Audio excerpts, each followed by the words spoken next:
Hey guys, Hello Bella here. Haven't made a video about merch in a while, so I wanted to update you on my sales for October 2019. This is fourth quarter, so this is pretty good time of the year to be selling t-shirts. I typically see a big spike in October, November, December. I will say that this October was kind of slow. I have heard that from a lot of people, especially online. People are talking about how merch is oversaturated. That's always what people say. Like literally the first year of merch, people were saying is oversaturated. But anyways, let's just jump into the sales and we'll talk a little bit about what has been selling for me.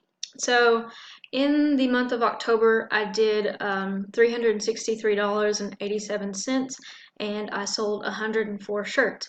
I had 13 returns, so I have noticed a huge increase in returns for me. Don't know if that's the same for everyone, but I used to hardly ever get returns, and now I'm getting like a lot more returns than usual. So, okay, so let's look at this.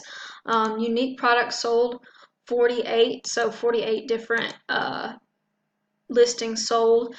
Some of these are the same design, but on a long sleeve or a V-neck or whatever. So, one thing that I kind of noticed this year was that um, more and more I'm seeing that a few of my shirts are making me most of my money. I look for outlier shirts. So these are my shirts that are like my best sellers for the month.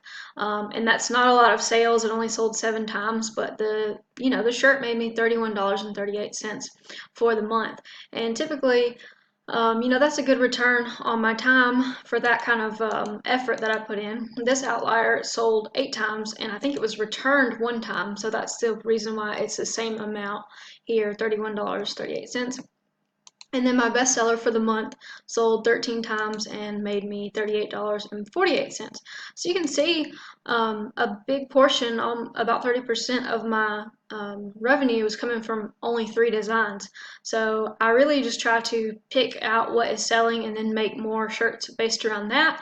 And just kind of don't repeat too much that isn't working. Just figure out what works and dive in with that.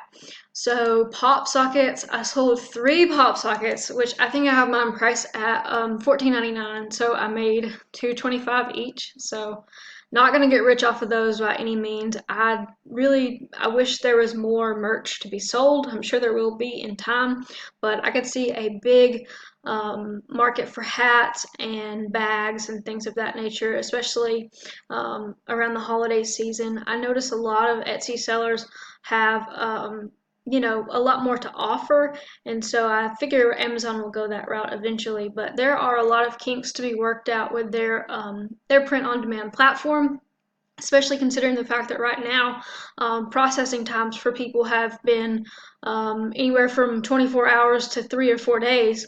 I had some shirts that were stuck in processing at one point, and I was like so annoyed because I spent a long time making the shirts and then they all go to processing and they're all just stuck there. So, but there's nothing really that we can do about it.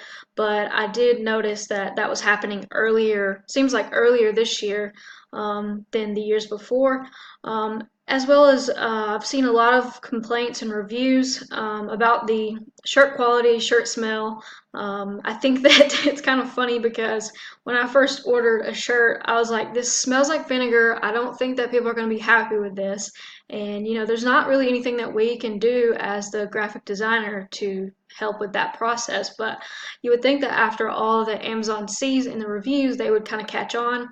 I guess it's something that they are not able to fix, but I did notice that. And as shirts get older, I've noticed that some of my shirts, they've gotten more and more reviews about the quality and the smell. So it's kind of annoying when you have a shirt that sells really well and then eventually the reviews start going down because more and more people are reviewing it.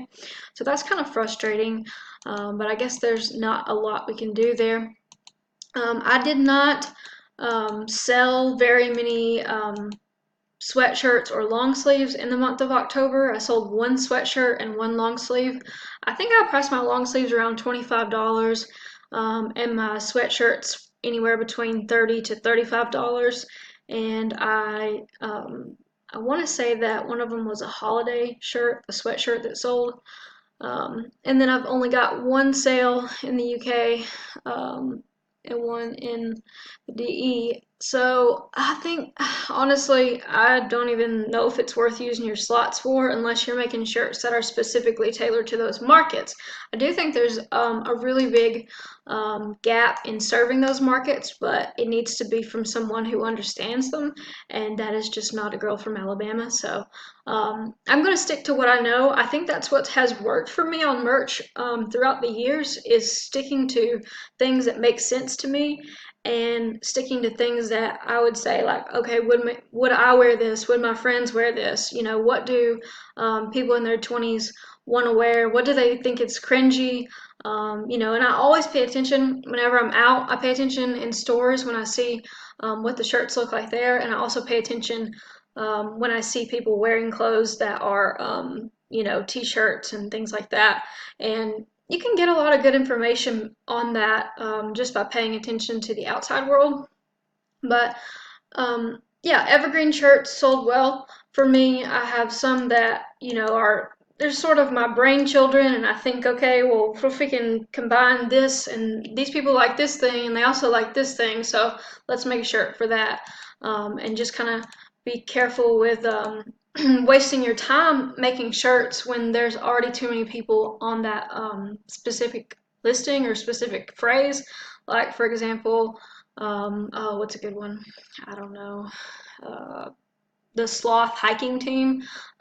There's already so many sloth hiking team shirts that, like, you can make a really, really awesome design, but it would be difficult to even compete unless you're going to spend money on ads to get the shirt to rank.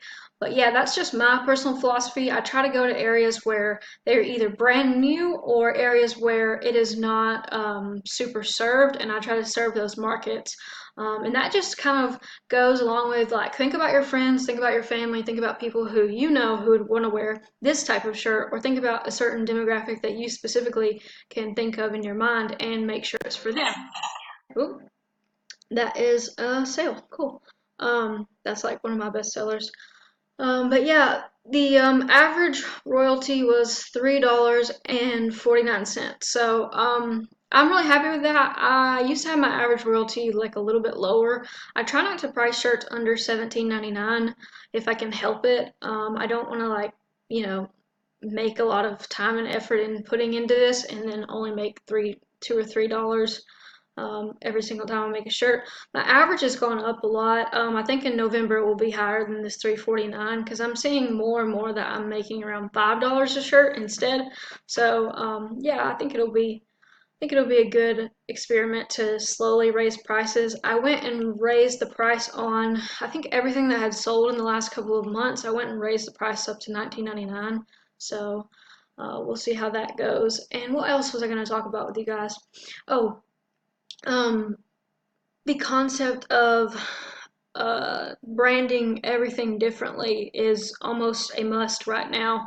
I'm sure that most people who are doing merch are have their own ideas about this. Some people like to build a couple of different brands, like they like to make 2 or 3 or 4 designs and then have everyone under a brand for that particular category.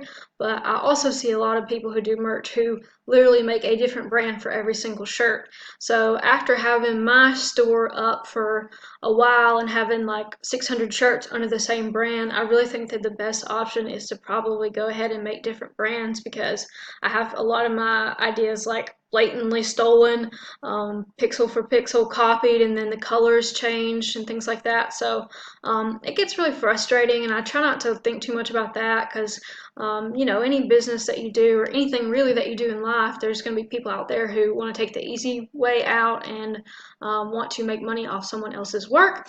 So that can be a little frustrating, but I think it's good to just keep on progressing and making stuff.